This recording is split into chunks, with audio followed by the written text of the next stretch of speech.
Hi guys, how are you doing? Alright guys, for today's story I'll be teaching you how to make round autogele, round pleated autogele, and this is beginner friendly. So without taking your time, let's move straight to the tutorial.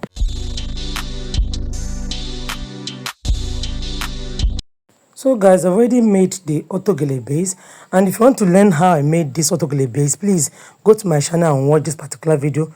It will give you a guide on how to achieve different autogele base. So I'll be setting this aside.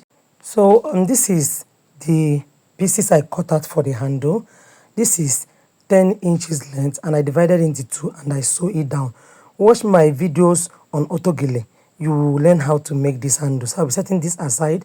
So these pieces are what I'll be using to make the round frame, that round pleated frame there. Guys, there are different ways of making pleated frame, but I call this one a beginner's guide. I feel it's simple. So I cut out 6 pieces, and the first one is 22 inches. That small one I seen there is 22 inches. This particular one now I'm holding is 23.5 inches. Then we have the third one, which is 25 inches, okay? This particular one I'm holding now is 25 inches length. Then I have the next one, it is 27 inches length. The fifth one is 30 inches length. This one I'm holding now is 30 inches length, while the sixth one is 33 inches length. Why I increase it, if you notice, you will observe that as you go up it will be increasing, is so when you form your round plate, it will go around to the back. The higher it becomes, the high it will take more material. That is why we increase the measurement. So what I'm doing now is I'm just trying to get the center of the fabric.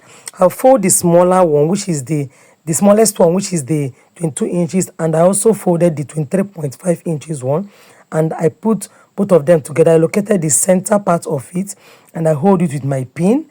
So this why I'm doing this is to make sure that the center part of the smallest one and the next one, which is 23.5 inches, they align to each other. You understand? So I'll be taking it to my sewing machine and I'll sew it down. I don't know if you get me. So the next one again, which is the 25 inches part, I'll be placing the 25 inches pieces on top of the 23.5 inches pieces, not on top of the small one. Remember, the smallest one is 22 inches.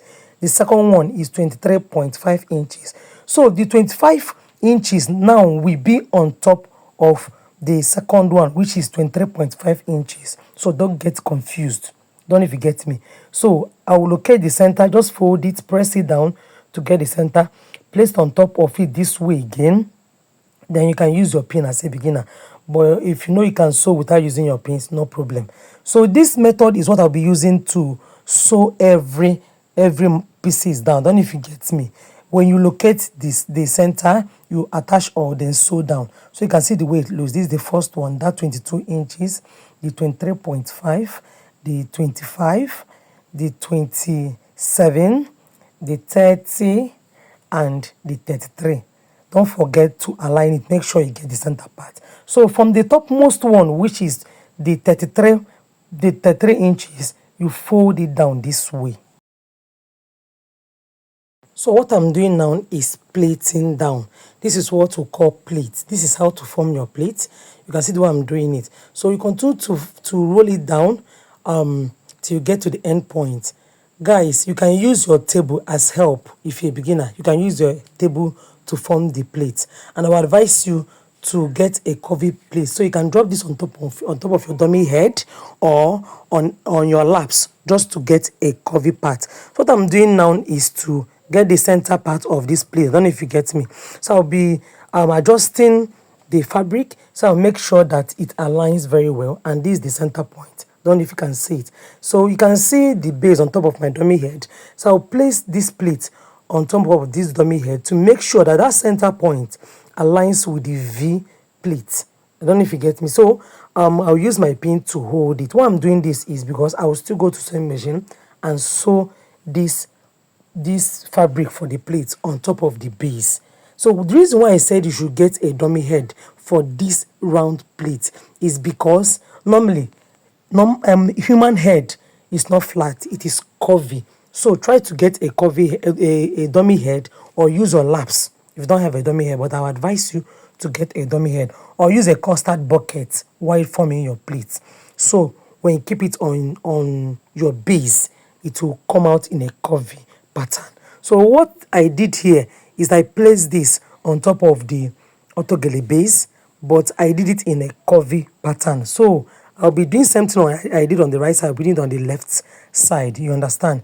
Guys, if this is your new time coming to my channel, please don't hesitate to subscribe to my channel. If you find my video helpful, also like this video and drop a comment on the comment section, okay?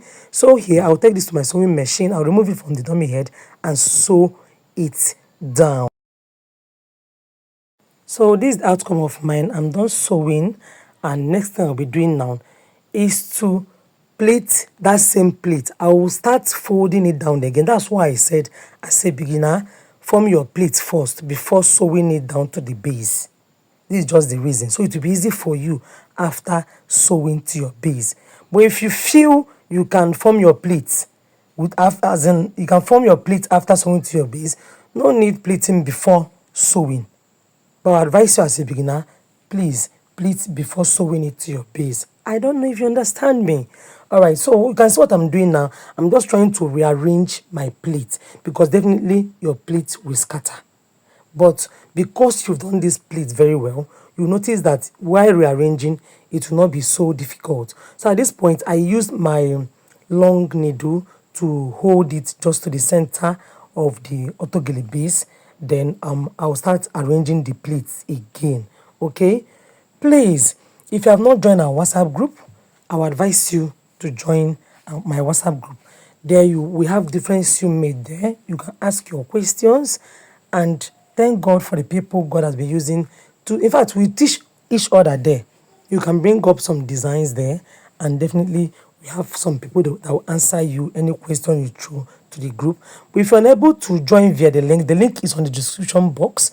But if you're unable to join, shout this number you are seeing on your screen, so I will send the link to you. Okay, all right, so you can see I'm rearranging and adjusting the plate before holding it down with my pin. So this is the outcome. So you can see how neat it is. Please, while doing this, I will advise you to be keen. Don't be in a rush here. I said this is beginner's method. There are different ways of forming plates. Yes, there are different ways of forming plates. But our advice as a beginner, if you follow what I'm doing here, it won't be difficult for you. Alright, so I'm done with the other side. I just used pin to hold. I've not tacked it. I just used pin to hold it down to the turban cap base. And I did same thing on the left side. You understand me? So watch what I'll be doing here. I'll be adjusting. If I want this plate to go high, like if I want it to go higher, what I will just do is wash my hand. Just watch what I will do now. I will drag this up this way. Watch what I'm doing. Just hold the tip, then drag it up. Can you see what I'm doing? Drag it this way, and you will notice that there are these small holes you will see in between the plates. Then if you're okay the way it is, you can tack. But if you don't want holes opening there, just no need dragging up, no need adjusting it, just leave it the way it is. So I'll be using my needle and thread to hold the tip of this plate. Yes, why I'm doing this is, if you don't do this, the plate won't stay put. I don't know if you get me, it won't. So definitely you have to tack with your needle and thread. So I'll be tacking with my needle and thread here, and once you're tacking, you can knot it down. Okay, so what I'll be doing here, I'll also be doing it on this other side. But don't forget, before tacking, please make sure you do some adjustment, and I'll be cutting out the excess part of this plate.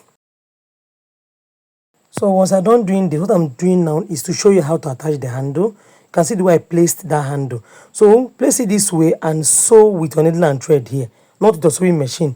With your needle and thread, just sew it down this way, then drag it down. That's what I'm doing. Just drag it this way and sew the other side that is showing. So why I didn't show this here is I have many videos on how to make autogele. You can watch it and see the way I put this handle. So after tying your handle, your round pleated autogele is ready. Yes. So last thing you'll be doing after adjusting is to tack it down. So I'll be sewing here. You sew here. You also sew the center. You understand? Then sew this side and sew this side. But don't drag much while doing this, please. Once you're done with this, your round autogele plate is ready. So this for the rows, and the length is 17 inches length. I cut out 4 pieces. Guys, this is optional. I just did this for a client and she said I should just create a beautiful rose and attach it there. So just hem the both edges and form your fan. If you are conversant with fan making, you know that this method is not new to you. So this is how to form fan. For those that are not really perfect in fan making, watch this video closed, like watch here very neat and see the way I'm forming my fan. I've told you guys that fan making is very easy. The trick there is slant it as if you are slanting on a triangular form. You understand? Slant your hand, not on a block form, but slant it in a triangular method. I don't even know how to explain it. You understand? Pleat, not ordinary pleating. Pleat it in a triangular form so that the fan will come out beautiful. So you continue plating down. Guys, if you have watched to this level and you've not liked this video, you're not doing me good though. Support your girl. The next thing you can do for me is to like my video, drop a comment, even if it's thank you. You will just hear me echoing you're welcome or God bless you, ma. And I will say amen to your prayers because I love that comment. God bless you, ma. So please, I beg you, support your girl. Yes, support me by commenting on that comment section. Like this video, like hit on that thumbs up button, okay?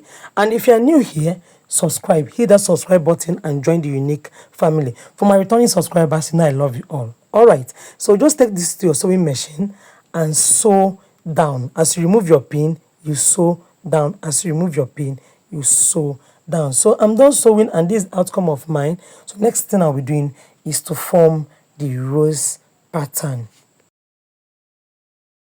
Please note, you can form any design of your choice. I always say this, it's all about creativity. There's no perfect design, like there's no best design. So you can create anything you want. Yes, so I'm just creating this because I felt this design will be okay for me. So I decided to do this. So and when I finished creating it, it was beautiful in my own eyes and my clients loved it. So I advise you, you can create yours. You can design your own flower, your own roses and attach it there. Nobody will screw you. The major thing is let the outcome be beautiful. So this is the rose and I'll be using my needle and thread to sew it firm, and I'll be sewing from the back. Please, while sewing yours, go to the back of the design where they won't see your stitches. You understand me? Just sew through the back. Then go to this point. You understand? This tip here where there is pin. You do what? Make sure that your needle and thread pass through that point. Why I'm showing this is for those that don't know how to sew. Remember I said this video is for beginners. So allow me to make it to be detailed. So what you'll be doing now is you'll be picking those tips, because if you don't hold this tip, you can see this point I'm holding now. If you don't sew it, the rose will not come out beautiful. So make sure you sew every point I'm showing you in this video. So once you're done sewing, you will do the same thing to the remaining 3 pieces. Remember I said I cut out 4 pieces. So if you're able to make like 4, 5, 6 pieces, you're good to go once your fabric is enough. So this outcome of mine, and you can see how beautiful they are.